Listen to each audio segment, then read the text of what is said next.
నువ్వెక్కడికి? నువ్వు ఇంటికే వెళ్తున్నావు కదా, అవును. నన్ను మా ఇంటి దగ్గర డ్రాప్ చేయి. నీ కార్ ఏమైంది? నా కారు బ్రేక్ డౌన్ అయింది, అందుకే నేను లిఫ్ట్ అడుగుతున్నాను.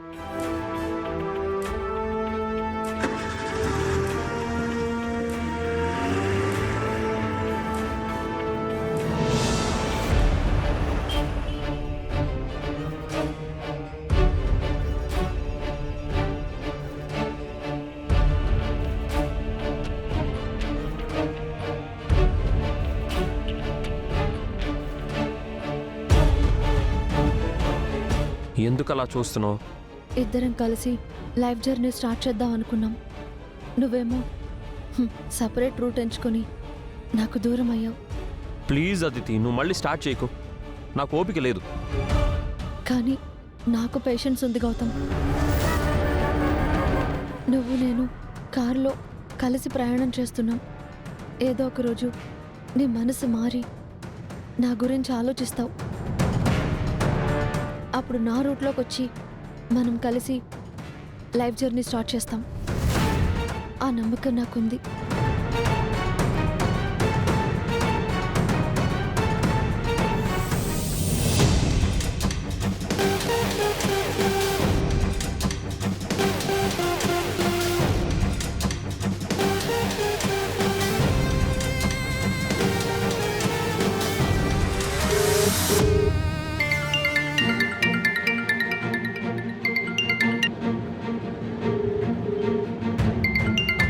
మీ నాన్న కాల్ చేస్తున్నారా? చెప్పండి గౌతమ్ గారు. ఏం చేస్తున్నావు అహల్య? ఇప్పుడే బాబుకి పాలు పట్టించి నిద్రపుచ్చుతున్నానండి. బాబు నిద్రపోయాడా? ఆ ప్రయత్నంలోనే ఉన్నాడు. ఇంతలో మీరు కాల్ చేశారు. బాబుకి ఒకసారి ఫోన్ ఇవ్వు, నేను తనతో మాట్లాడతాను. హా, మీరు మాట్లాడతారు సరే, వీడు మీతో మాట్లాడాలి కదా. మాట్లాడకపోయినా వింటాడు కదా. సరేనండి. రే నానా, మీ నాన్న నీతో మాట్లాడతారంట. విన్నానా? పాలు తాగావా? బజ్జుంటావా? నువ్వు హాయిగా ఆడుకోవాలి, చక్కగా పాలు తాగాలి, హ్యాపీగా రెస్ట్ తీసుకోవాలి. సరేనా? నేను చెప్పిందంతా వింటున్నావుగా? శ్రద్ధగా వింటున్నాడండి. వాడు నా కొడుకు కదా, ఎందుకు వినడం? అవును, మీరెక్కడున్నారు? ఇప్పుడే హాస్పిటల్ నుంచి బయలుదేరాను.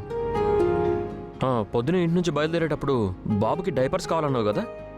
అవునండి, మర్చిపోకుండా తీసుకురండి. ఇంకేమైనా కావాలా? కావాలండి. Napkins, baby soap, baby oil, baby powder, ఇంకా డైజెషన్ సిరప్ అవన్నీ తీసుకురండి. సరే, మరి నీకేం కావాలి? నాకేం వద్దండి, అన్నీ ఉన్నాయి. ఫ్రూట్స్, బ్రెడ్ అయిపోయాయి కదా. సరే, అవి కూడా తీసుకొస్తాను. అలాగే డాక్టర్ నీలిమ నీకు న్యూట్రిషన్ ఫుడ్ అవి సజెస్ట్ చేస్తానన్నారు, అవి కూడా తీసుకొని వస్తాను. ఎందుకండి అవన్నీ? ఎందుకేంటి, నువ్వు ఇప్పుడు బలంగా ఆరోగ్యంగా ఉండాలి. అప్పుడే మన బిడ్డ స్ట్రాంగ్గా హెల్తీగా ఉంటాడు. సరే, త్వరగా వచ్చేయండి. మీకోసం బాబు ఎదురు చూస్తూ ఉంటాడు. 10 minutesలో ఇంట్లో ఉంటాను Ahalya.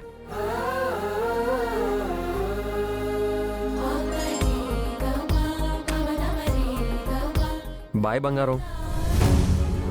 Love you Ahalya. Miss you.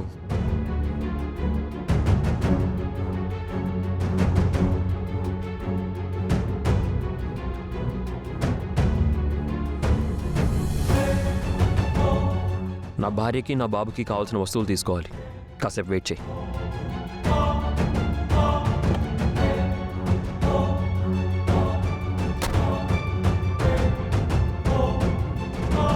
కావాలని ఓవర్ చేస్తున్నాడు.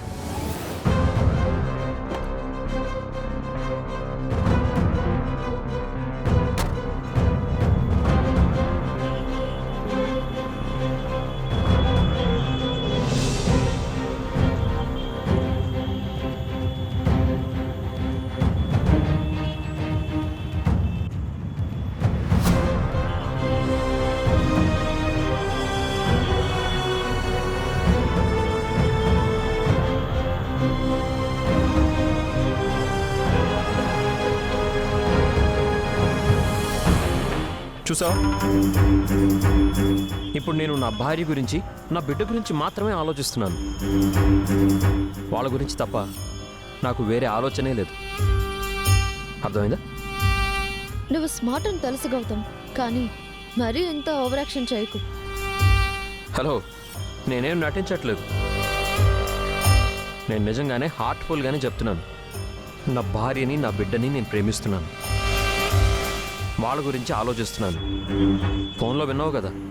హ, నువ్వు వాళ్ళని కేరింగ్ చేస్తున్నావు, వాళ్ళు నీకు గ్రాటిట్యూడ్ చూపిస్తున్నారు, అంతే.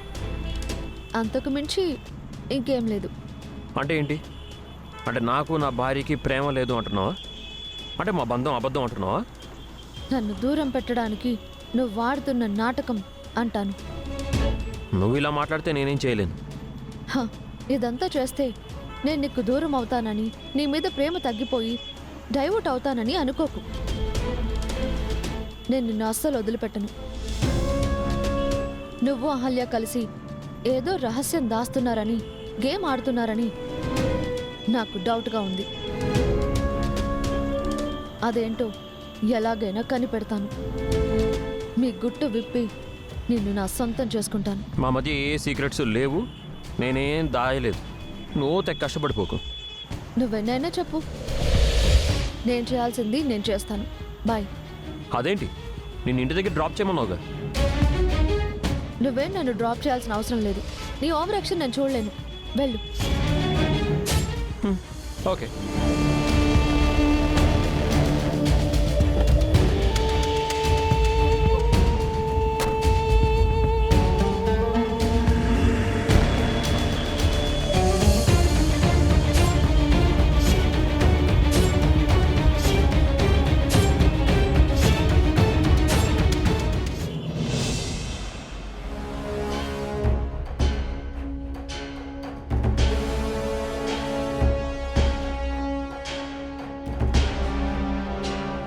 యామిని గారు ఈరోజు కూడా ఆఫీస్కి రాలేదు. ఒకసారి కాల్ చేసి కనుక్కుంటే బెటర్.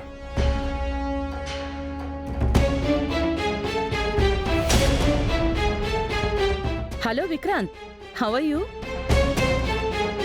ఫైన్ మ్యామ్, మీరెలా ఉన్నారు? గుడ్. ఏంటి ఫోన్ చేసావు?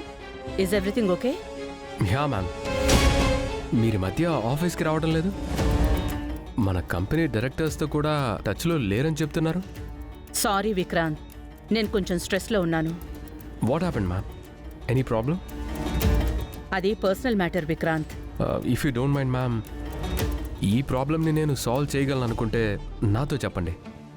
ఇప్పటికే నువ్వు కంపెనీ విషయంలో మాకు ఎంతో హెల్ప్ చేశావు విక్రాంత్. బట్ మా పర్సనల్ మ్యాటర్స్ కూడా నీ ముందు నేను పెట్టలేను. మీరేం వరీ అవ్వకండి. మన బిజినెస్ బాగా జరుగుతుంది. షేర్స్ కూడా ఇంక్రీజ్ అయ్యాయి. Thank you Vikrant. నువ్వు చూసుకుంటావనే నమ్మకంతోనే నేను ఆఫీస్కి కూడా రావడం లేదు.